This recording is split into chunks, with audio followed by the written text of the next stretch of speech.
Good afternoon. It's Thursday, the 11th of January 2018, just after 1 o'clock. Welcome to UK Column News. I'm your host, Brian Gerrish. With me in the studio, of course, is Mike Robinson. Where's the month going, Mike? It's going very quickly, and it's turning green, apparently. It's turning green, so the good news is green. It is. The good news is green. A greener future is on its way. This is the 25-year environmental plan that the Prime Minister, Theresa May, has set out. And apparently it is the government's determination to leave our environment in a better state than we found it. She's been outlining steps for a cleaner, greener Britain with avoidable plastic waste eliminated by the end of 2042. So let's see what she had to say. She said, "We look back in horror at some of the damage done to our environment in the past and wonder how anyone could have thought that, for example, dumping toxic chemicals untreated into rivers was ever the right thing to do. In years to come, I think people will be shocked at how today we allow so much plastic to be produced needlessly. In the UK alone, the amount of single-use plastic wasted every year would fill 1,000 Royal Albert Halls." Wow. Yes, that's what I thought too. I want the Britain of the future, she said, to be a truly global Britain, which is a force for good in the world. Well, that would be the first time in history, I think. Steadfast in upholding our values. Whose values? Her values? My values? I'm not sure which. Not least our fierce commitment to protecting the natural environment. When we host the Commonwealth Heads of Government meeting in April, we will put the sustainable development of our oceans firmly on the agenda. We will work with our partners to create a Commonwealth Blue Charter and push for strong action to reduce plastic waste in the ocean. We will direct our development spending to help developing nations reduce plastic waste, increase our own marine protection areas at home, and establish a new blue belt protection areas in our overseas territories. So what we're seeing here is nothing to do with Theresa May. And doesn't she look delightful today? So only got little beads on today. Only little beads on today. But this is nothing to do with Theresa May doing anything for the environment at all. It's all about pushing British soft power out to the world, global Britain, Commonwealth, and how we can deal with people in Africa and so on with foreign aid budgets. Well, what else is part of this 25-year environment plan? Well, it's this, as City Lab here, a bit ironic that City Lab is promoting this, but anyway, the City Lab here is saying Britain's next mega project, a coast-to-coast forest. And this is a plan for 50 million new trees to repopulate one of the least wooded areas of the country in the north. This is the Northern Powerhouse at work here, Brian, and offer a natural landscape from several cities in the north. They say that the UK government unveiled plans for a vast new forest spanning the country from coast to coast, shadowing the path of the east-west M62 highway. This new forest will create a broad green rib across England from Liverpool to the east coast city of Hull. If fully realised along the lines announced this week, the forest will ultimately contain 50 million new trees, stretched in a dense 62,000 acre patchwork along the 120-mile strip. This sounds wonderful.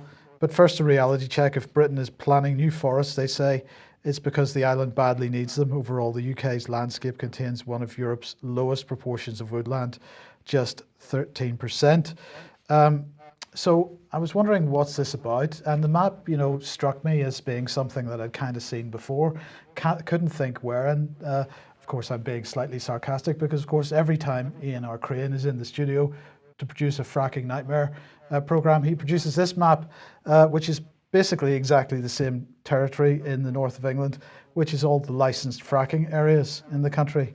So if we overlay them, I mean, they're not an exact match, I grant you, but nonetheless, that is basically what we're looking at. So the question is, what are we looking at? Is this a case of them wanting to pay farmers, to the farmers that are probably going to have fracking licensed land where fracking has been licensed, pay farmers to convert that farmland over from being farmland to something else? Because you'd no longer be able to grow food crops, quality food crops on the land after the fracking has taken place. Well, exactly. And of course you've got the noise and the unsightliness of frack pads. They want to hide those in amongst the trees perhaps. And so there's several reasons why you might want to plant a forest there. I mean, why aren't they planting the forest, for example, in the Midlands or in Wales or in East Anglia? They've chosen this particular area, which is the most licensed fracking zone in the country. I find that a bit coincidental. The thing this reminds me of is some years ago there were plans to put in one of these mega forests somewhere south of Bristol or southeast of Bristol, I think it was, and there was a great deal in the media about it. This was an absolutely wonderful thing, and then suddenly silence and nothing further was heard about it. So is this real, or is this something to do with helping the fracking industry? Or is it part of the real rewilding of UK programme, which is part of the UN sustainability agenda? I think it's all of the above. But if we look at the map again, I mean, a large proportion of this land, which is going to be given back over to forest, of course, is farmland. And I just want to remind everybody of this report from Farmers Weekly just over a year ago. Or sorry, I think this is 2016. So that's 2 years ago. 50% of the UK's food and feed is sourced from overseas. So, Brian, if you're currently only producing 50% of what you need to feed your population in the UK on UK farms, it is a sensible policy decision to hand farmland back to the wild. Well, of course it's not, but the other thing we're doing is chewing up increasing acreage of farmland with solar panels, which you can usually see as you drive your car along the motorway. So food production from the nation not seen as a problem. Maybe the ultimate intention is for a reduction of UK's population. I think we've said that already this year, and so if you look back over the last couple of UK columns, you might have heard similar comments in other contexts. Okay, so let's have a look at Theresa May once again, and of course what she said was, I want Britain of the future to be a truly global Britain, and as we mentioned already, a lot of this business over the environment policy is to do with foreign aid. So let's look at the newly appointed Harriet Baldwin, who has moved from Defence Procurement to become Minister for Africa in the Foreign and Commonwealth Office in the Department for International Development. And she said, I'm honoured to have been appointed and look forward to representing global Britain with African nations to tackle a range of opportunities and challenges in Africa.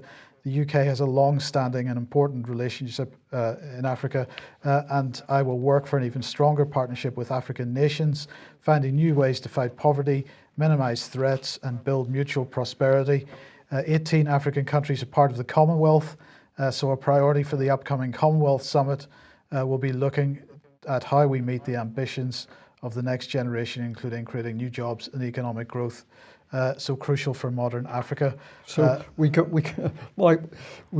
deal with the UK at the moment. We cannot run this country in a satisfactory way, whether it's the roads or the schools or its industry. But here we are sending these arrogant MPs to deal with the situation in Africa. Yes, the arrogance of it is just mind-boggling. Yes, but the key theme here is, of course, hashtag Global Britain and the Commonwealth. The Commonwealth Heads of Government meeting is taking place in April, and clearly Theresa May is ramping up for that. And as we've said many times, the Commonwealth is to be used to promote the globalist agenda. And I think that's what we're seeing with this forest in the north of England, this Agenda 21, Agenda 2030 policy at work. Yeah. And we clearly intend to try to export that to Commonwealth countries at the very least. Whether they want it or not. Indeed. Okay, Brexit then. And well, Nigel Farage was on the television this morning. And he said, as he was on Channel 5, he said that perhaps we should have a second referendum on the European Union, Brian. Because that will kill the issue off once and for all, apparently. He said that the percentage of people who would vote to leave the next time would be very much bigger than the last time, and that would put the likes of Tony Blair back in his box, apparently. But it's all a bit strange, because why would he want a second referendum? Well, I believe that this man, and I've said so over a great many years, is extremely dangerous. If you watch what he has done, he waves a flag, he gets principally the UKIP voters excited, he leads them in a certain direction, and then he abandons them in the middle of no man's land. So what is he proposing now? Well, what will a second referendum do? It will give the Remain campaign time to regroup and get their ducks in a row. It will create huge confusion. It will help divide the nation. I don't think this man has ever wanted Britain out. I think his job has been to act as a safety valve for people who got too close to the truth in wanting to get Britain out of the European Union. So he's just handed power in the party over to Henry Bolton, who's been splattered all over the mainstream papers as a result of his private life. So that's another Farage created agenda. And to have a second referendum on the back of UKIP is just incredible. Why isn't he asking the questions about why Theresa May is not taking Britain out of the European Union? Why is he not showing what the Conservative Party is really doing at the moment? Well, let's just have a look at what the Conservative Party is really doing at the moment, because this is a joint, well, this is an article about a joint article that Philip Hammond and David Davis wrote yesterday for the Frankfurter Allgemeine Zeitung. And they say that yesterday, well, they say today, but that was yesterday, we're both in Germany to highlight the important relationship that exists between our countries. It is a relationship built on shared interests and shared values that has helped both our nations prosper and grow. And while the UK will leave the EU next year, we can still look to the future with a shared vision, one that sees Germany, Britain and the EU continue to thrive, and our relationship remains strong and close. They said that trade between the UK and EU 27 is worth 750 billion euros a year, and a quarter of EU exports to Britain worth 113 billion euros a year will come from Germany, more than any other EU country. Of course, we understand, they say, that Germany and other EU countries want to protect the integrity of the single market, and that without all the obligations of EU membership, third countries cannot have all the benefits. Those priorities are not inconsistent with ours, a deep and special relationship with our closest trading partners and allies. And they went on to say that our commitment to Europe's security is unwavering, and we'll seek to agree new arrangements that will allow us to keep the close UK-EU cooperation to tackle the shared threats we face. Meanwhile, there's important choices to be made about how we find the right balance in Britain's new relationship with the EU. They go on to talk about trade, and they say that when we leave the European Union, we will leave the customs union and the single market, but in agreeing a new model of cooperation, we should not restrict ourselves to models and deals that already exist. They talk a little bit about financial services and about how we must redouble our efforts to make sure Brexit doesn't put financial system at risk.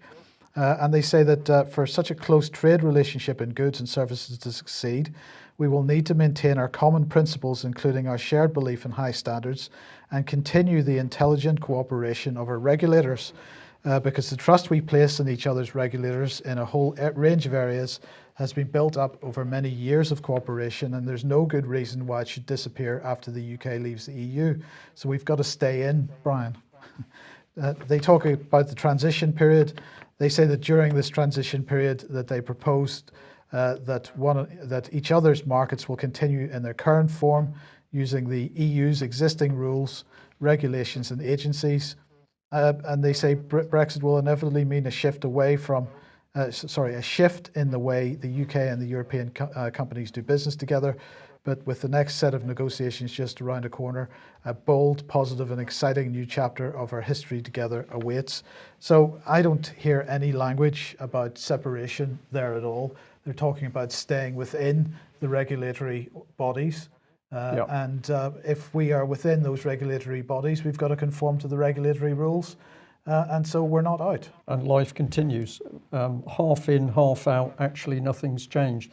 Very interesting that we're on the subject of Brexit. So the chat in our chat room getting quite interesting. One person said, no, Brian, a fair vote and we'd wipe the floor with Blair and co.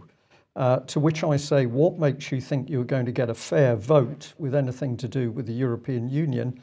And of course, we've seen time and time again that the government is determined not to give a fair vote in any sense. So I'm going to stick with my point. What Farage is proposing is immensely dangerous. We can say he's incompetent on one hand, but I actually think he knows perfectly well what he's doing, encouraging a second referendum so that the whole thing can be dragged into a morass and more delay in which we're locked in.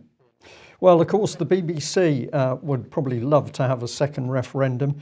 I've picked up today on BBC and BBC's duplicity. And what triggered this section in today's news was this video on two little girls in Syria who were very badly burnt as a result of a shelling incident.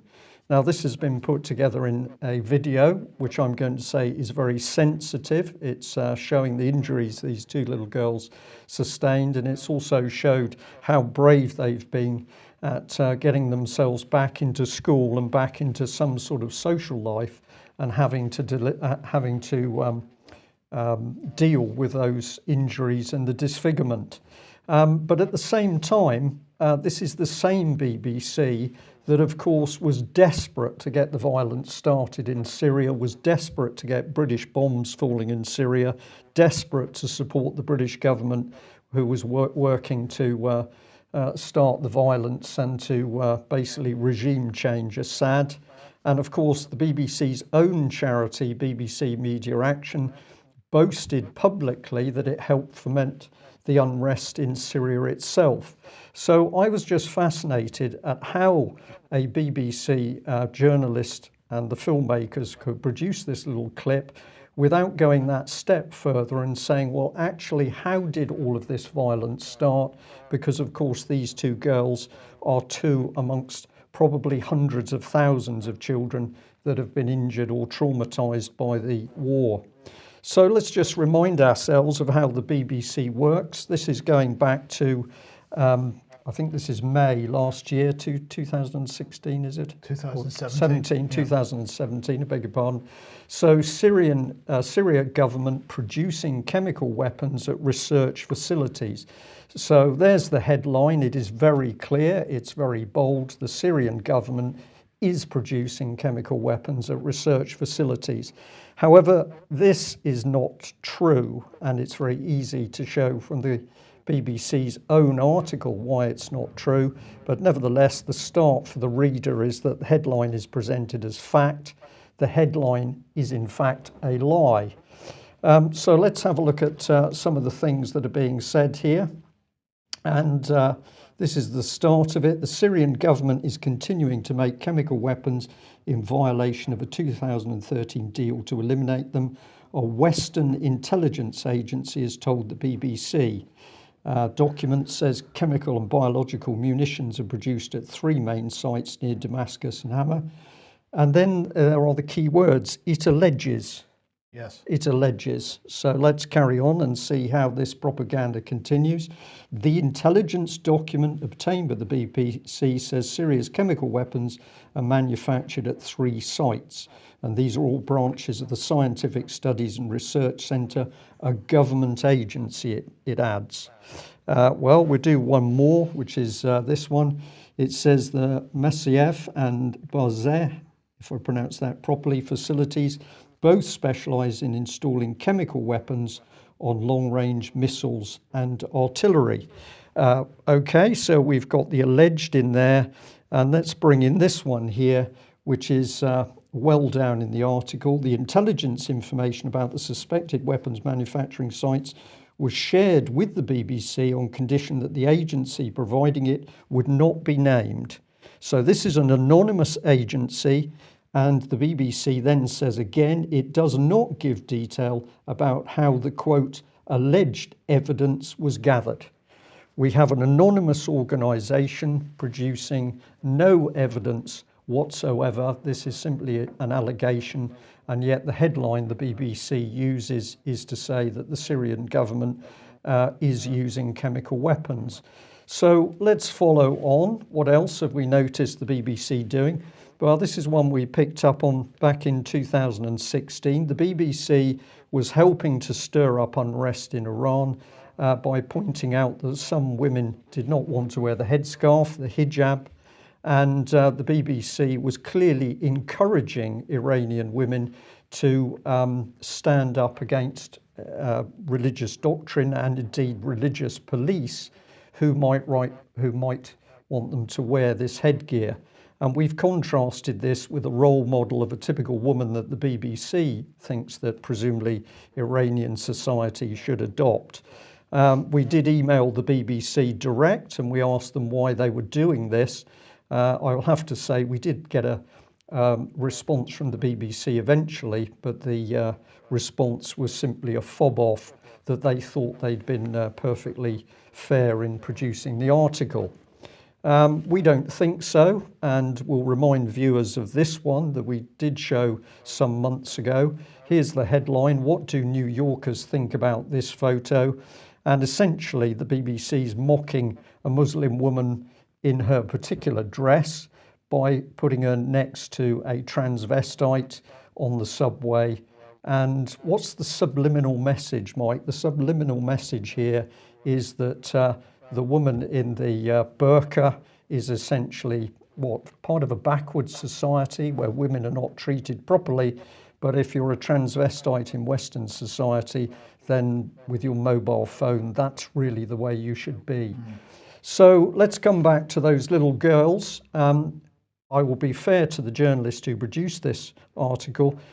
She simply says that a shell resulted in fire which burnt the two girls. She doesn't say who fired the shell, so the article is neutral from that point of view.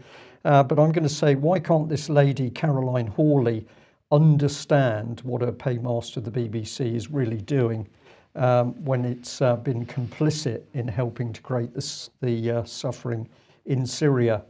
What I'm really saying is I feel very passionate about that film of those two little girls. Isn't it time that the BBC started to ask the key question of who is really creating these wars? Well, our illustrious Foreign Secretary, Boris Johnson, is in Brussels today for what are being described as high-level meetings focused on the Iran nuclear deal.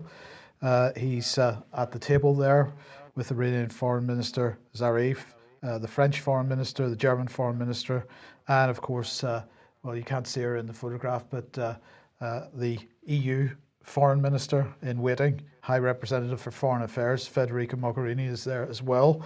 Now, what did Boris have to say about these meetings? He said the UK has always been clear the Iran nuclear deal is a crucial agreement that makes the world safer. It's vital that we continue to work with our European partners to preserve the Iran deal and with it the security and prosperity it's bringing to the people of Iran and the world. It is these shared interests which will drive our discussions in Brussels. And he said, of course, there are areas where we disagree with Iran, not least on its destabilizing regional activity and its ballistic missile program. This will be an important part of our conversation. I will be making it clear to Foreign Minister Zarif on the subject of recent protests in Iran that the right to peaceful demonstration within the law is central to any truly thriving society. I will also raise all our Iranian dual national consular cases. So again, he's going to discuss the case of Nazanin Zaghari-Ratcliffe, who is, of course, the British Iranian woman who's been imprisoned for 21 months now on spying charges, which she denies. She was working, if you remember, for Thomson Reuters Foundation, and previously for that, working for BBC Media Action, which of course is the organisation that Brian's just been mentioning, that has been so keen to foment regime change in foreign countries. Yeah. So is she innocent? Has she been caught in yet another backlash as a result of the BBC? Needs to be some more investigation into this. But I have to laugh. Boris Johnson talking about rights and peaceful demonstration. We're now at the stage in UK where street preachers are arrested for preaching on the streets. We understand that there's been a young man has gone through a pretty appalling court case as a result of supposedly making hate speech comments. We've got Melanie Shaw, child abuse whistleblower, now into her 19th month, most of which has been spent in solitary confinement with no proper medical treatment. And Boris Johnson is overseas lecturing the Iranian people on how they should run their country. Yeah. It's phenomenal. Well, we're going to say thank you to the people who responded to our request yesterday that if anybody in London today was able to support Sabine McNeill in her court case, we felt this is something well worth supporting, and quite a few of you have responded. So I hope that some will be able to attend. As I said, Sabine has been speaking out for some time about that terrible child abuse case, ritualistic abuse case in Hampstead. And as a result of trying to stand up for the mother and children in particular, she's now facing quite serious charges, which could, I understand, see her imprisoned. So welcome to the Conservative Theresa May's Britain. If you stand up to protect children, you're likely to find yourself in prison. Okay, a bit of financial news. The Bank of England has released its latest credit conditions survey, and they're saying that lenders, banks, are going to impose what they describe as significant reductions on the availability of unsecured debt to UK households this year. It's also showing that banks have been reducing unsecured debt availability for the past 4 quarters, so the whole of 2017. That's after a significant increase in 2016. And this, they also say that there's been a sharp reported drop in demand for unsecured loans, with the exception of credit cards. So while Mark Carney over recent months has been saying that there's too much consumer credit out there, too much debt held by consumers, and that banks have to reduce that, which they now seem to be doing. At the same time, in parallel with that, the demand for such loans has been reducing in the final quarter of 2017. And savings have also been reducing. So the so-called saving ratio fell to 5.2% in the third quarter of 2017, and this is the second lowest in 20 years. And they say that this stokes fears over the extent to which personal borrowing has been supporting GDP growth. And this, of course, is a point, Brian, that we've been making for quite some time, that GDP in this country hasn't been growing because of genuine growth in productive or even in the services economy. It's been growing because people have been spending money in just increasing amounts on credit cards and personal loans. And this is drawing to a close. So what is going to happen in Britain's economy over the next few years? I think we can predict that. Trouble. Absolutely. Yeah. Well, we've also got trouble in education, but this is an unusual one. Several people emailed in with this story, so we decided to cover it. The headline is "School Creates Playground Rich and Poor Zones, Separating Kids Whose Parents Didn't Pay £6 donations for New Sports Equipment." This is Wednesbury Oak Academy in Tipton, West Midlands, was the school concerned. They've now got rid of this policy, but it was a pretty incredible story when you first got into it, that they wanted new play facilities. Before Christmas, they asked parents to pay £6. Some parents responded to that and some didn't. What then subsequently happened is, because not every parent had contributed, they stopped the children whose parents hadn't contributing from using that play area.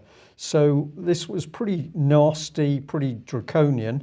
When you read into it a bit more, obviously there had been discussion in the school, so was it just the headmistress to blame? We know that many schools are under quite severe financial pressure. We also know that in schools, the management structure, as a result of policy from the Department of Education, is becoming more fractious, more pressurised. So it's difficult to tell exactly what happened here. But what seems to be the case from the parents' statement is that the school did separate those children. So you say, what kind of people, whether it was simply the head teacher or whether it was others, would take this problem out on very young children? I found that the key question. It's to do with morality. Why would you do this to small children? Well, bring in the local politician, and here he is, Adrian Bailey. He's quoted in some of the articles in the mainstream press. Schools should not be put in a position where they're forced to approach parents for contributions for equipment that would usually be paid for using the school's mainstream budget. So what does this guy do? He takes a moral question and he's out for cheap political gain out of it. This is Tory problems because there's apparently no money. So this article I found extremely interesting. It's a small story in some ways, but it's a very big story in other ways, because we're now into how we actually treat small children and how politicians are prepared to use even that subject for cheap political gain. It's another indicator of the state of the country at the moment, Mike, I think. Next. Well, this one probably takes us to the next one, which is white middle-aged men. So we're under a bit of pressure. This was a fascinating article from The Guardian. Who have we got on the left there? His name's just gone out of my head. Brandon Lewis. Brandon Lewis, thank you. On the left, Brandon Lewis, now running the Tory party, formerly policing minister. And let's not forget, this is the man who refused to take proper action over Met Police Officer John Wedger, talking about the abuse of children. So good man to have in your lineup there, I reckon. Absolutely. What's the story? Well, basically the story is not a story. The headline is "Don't pity white middle-aged men. It's ludicrous to cast them as victims." And I've just taken one section about this, is that apparently the Mail was reporting about these white middle-aged men. And I certainly think some of these guys need to be removed. But apparently some ladies in France have stuck up for the white middle-aged men and say, well, if they want to come on to women, that's perfectly normal. Maybe that's a very French attitude, but that's the meat of the story. But then The Guardian goes on to say, well, we don't really need these all of these white middle-aged men there. There has been a slight adjustment in the figure. So at the end they say, that's all we're talking about. May's supposed purge of the white men has left a government that remains 68% male and 92.5% white. It's not a massacre. It's a teeny tiny baby step in the right direction. So this is a very confusing article in some ways. It's definitely getting at white middle-aged men. But what else is it doing? Well, there are some little clues here, because this gentleman is mentioned, Sundar Katwala of the British Future. He said those already at the top who find the gradual adjustments from 90 to 7% of leadership roles too dizzying should get challenged. So I was fascinated as to who this man really was, Sundar Katwala. I'd never heard of British Future. So the link from the paper puts you through to his Twitter page. So here he is there. He says the Mail headline is rather similar to the Tesco chairman John Allen feeling the pendulum had swung too far and that men were an endangered species in the boardroom once he was one of 9 men on a board of 12 alongside 3 women. So let's follow it through. Here's British Future. Don't worry, this is an independent organisation, Mike. The first video... It's that use of independent once again, isn't it? Yes, it's independent, so you can trust it. The first embedded video I came across is busy talking about Brexit. This is BBC Radio 2 journalists speaking in that video at the bottom of the page there.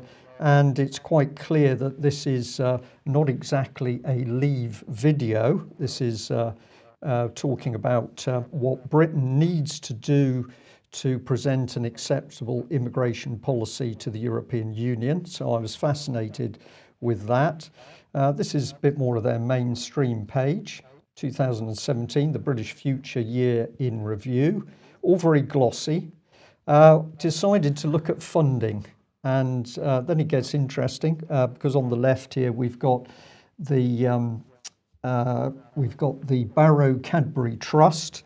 Now, if anybody thinks this is just about sweets, you'll find that the Barrow Cadbury Trust is extremely big in putting its finger into society and saying they're going to tell us how society should be.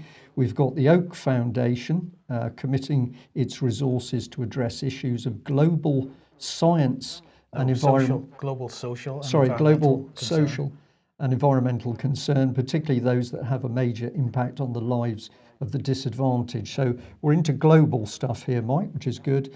Unbound Philanthropy, grant-making foundation dedicated to ensuring migrants. So it wasn't looking so independent to me at this stage, but when you get further down the list, it gets better, because here we've got George Soros's Open Society involved. So I think we know what's going on there. And down at the bottom, if you can see that other blue arrow, we've got the European Commission also putting in money. So I think that this is nothing to do with simply too many white middle-aged males. I think this is another massive attack on the structure of British society, and I think it's being done by the change agents, Soros and the European Commission. Well, earlier on, Brian, you said, I wonder why the Guardian is promoting this in quite the subtle way that it is, but why is the Guardian doing it? And then we look at the people involved, and you've mentioned Sundar Kadwala there. Of course, he's the director of British Future, previously worked as a journalist, and he was a leader, writer and internet editor on The Observer, which of course is the Guardian's Sunday newspaper. Steve Ballinger, the director of communications, well, he also worked for the Guardian, or for The Observer, sorry. Not quite. He worked for Amnesty International, and they ran a joint campaign with The Observer called irrepressible.info to protect online freedom of expression. So pretty keen Guardian links to this little organisation, whatever it is. Which are not declared in the paper. In our chat room, a gentleman has said the director, Sundar Kadwala, was formerly General Secretary of the Fabian Society. So the picture builds. So this is not just an article about white men in positions of power. This is an article which is designed to attack the basis of society. And it's being done in a very devious way. We did phone Future Britain Future, to ask about the amount of funding, because they say if you ask, they're open and they will tell you. So I'm waiting for an email back with the exact amounts that Open Society and the European Commission have given this independent charity. We will see. Chatham House has a new report out today, Cybersecurity of Nuclear Weapon Systems, Threats, Vulnerabilities and Consequences. And this is written by Beza Unal, a research fellow at Chatham House, who's previously worked on strategic analysis at NATO, and Patricia Lewis, who's also who's a research director of International Security Department of Chatham House. And so what are they saying? They're saying that nuclear weapon systems were first developed at a time when computer capabilities were in their infancy and little consideration was given to potential malicious cyber vulnerabilities. Many of the assumptions on which current nuclear strategies are based predate the current widespread use of digital technology in nuclear command, control and communication systems. There are a number of vulnerabilities and pathways through which a malicious actor may infiltrate a nuclear weapon system without a state's knowledge. Human error, systems failures, design vulnerabilities and susceptibilities within the supply chain all represent common security issues in nuclear weapon systems. Cyber attack methods such as data manipulation, digital jamming and cyber spoofing could jeopardize the integrity of communication, leading to increased uncertainty in decision making. During peacetime, offensive cyber activities could create a dilemma for the state, as it may not know whether its systems have been subject to a cyber attack. This unknown could have implications for military decision making, particularly for decisions affecting nuclear weapons deterrence policies. At times of heightened tensions, cyber attacks on nuclear weapon systems could cause an escalation, which results in their use. Inadvertent nuclear launches could stem from unwitting reliance on false information and data. Moreover, a system that is compromised cannot be trusted in decision making. So I think that's a pretty spectacular thing for them to be suggesting, that a cyber attack could totally destroy the command and control structures with regard to nuclear weapons in Britain and the United States. But really the point that was in my mind, Brian, and we can have a conversation about this in a second, was that This is 2018, and they have produced this document. But surely this issue was addressed in the public domain in the mid-80s with the movie War Games. This was exactly this subject that was being raised by this film. So this isn't something new. This is something that's been absolutely understood for 30 years at least. So what on earth is Chatham House doing with this report? Is this just to stir up public concern about this issue, to raise money for cyber companies that are working in the cyberspace, the cybersecurity space, or is it just a general fear-mongering? Because it did get widespread mainstream media coverage this morning. Yeah. I'm not clear what exactly they're hoping to achieve with this particular paper, but if what they're saying is true, and bearing in mind the awareness that the public and the military should have had on this issue for 30 years, it would stagger me if this was a correct analysis. I think we'd need to look at their report in detail, but there's something not right here, Mike, because the minimum you can say is that controls on nuclear weapons astonishingly rigorous, obviously, and you're talking about military-grade crypto before the keys can even be accessed. So are they saying that hackers are now in amongst military-grade crypto systems? If that's the case, and we've had to learn this from Chatham House or wherever it's come from, that is astonishing. Are they talking about building the picture that a nuclear weapon may be launched and therefore something happens? Well, that's the job of the military. So we're saying that the whole of the military is effectively in danger of being hacked. I want to see some evidence for this. I think this is fear factor, but I also think this is a sideways attack on Britain's nuclear deterrent, because what we're seeing with EU military unification, of course, is the power base of nuclear weapons going to the French. I'm very suspicious on this one. But not to worry, because we're getting a Royal Navy museum in Devonport, Plymouth. So we haven't got a fleet at the moment. We haven't actually got ships really in the vast 300-hectare naval base in Plymouth. But not to worry, because the mod has announced we are going to get money to build a museum to tell us that we did have a navy, but we don't have it anymore. All those destroyers that are broken down at the moment, they could just be dragged over there by a tug and put straight into the museum. Well, Mike, we could make a lot of fun about this. It would be very poor and very black humour, because this is such a dangerous situation where the Ministry of Defence regards a museum as more important than the fact that we have Type 45 destroyers that can't sail in water because it's too warm. Well, the Russians are taking things more seriously, and a couple of, I beg your pardon, I've jumped ahead, we'll deal with this one first. This is the Germans taking things more seriously, because they are recruiting more miners than they've ever done before, and this has caused some consternation amongst the left-wing parties. So they're saying that 2,128 under-18s have been recruited as volunteers into the German military in 2017. That includes 448 young women. And this has been possible since 2011, where they started to recruit following the ending of conscription. But fascinating that the German army is now saying, well, we haven't got enough people. We're going to have to get in amongst the youngsters at school in order to get them into the army.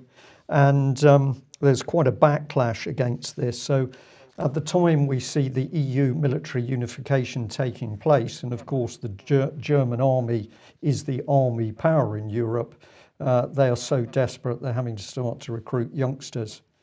Meanwhile, Russia Today is mocking the British Army. This is their article, British Army and Gay Recruitment Drive as Soldier Numbers Fall. So they're not pulling any punches there with mocking the campaign that we talked about yesterday, which is saying that the British Army needs to become softer and more cuddly because it doesn't want to be the best. It's going to look after people. And if anybody's squeamish on this subject, where we're going on this one, I tweeted this out yesterday, encourage people to go and have a look at this particular YouTube It's a mini documentary. It's 16 minutes long. It's talking about where the transgender agenda is going to take society. And I encourage people to go and look at this. And I say, think about it from a totally neutral stance. Is this where we want to take our society? So do have a look at that one. And we'll bring in the Russians again here, because they've been doing a survey within Russia in which they're saying that a large number of Russians, over 60%, view the US as an immediate threat. Ukraine second. Well, that's understandable, I think, in view of the trouble they've had on their Russian western border. And then EU is also seen as one of the country's main enemies. So the headline I've put over that, I think, is absolutely correct. From end of the Cold War to an even colder war. It's fabulous, isn't it, Mike, how the European Union has been put forward as protecting us from war in Europe, but we now seem to be in a more and more dangerous position as a result of the European Union and its military structure. Yeah. We'll end there. Thank you very much for joining us. Thank you very much to the people who have sent in some donations already this early in 2018. We are very keen for more subscribers. We're very keen for more donations, because we would like to expand the news that we're providing, and we'll be telling you more about this in the coming weeks. Thanks very much for joining us. Bye-bye. Bye-bye.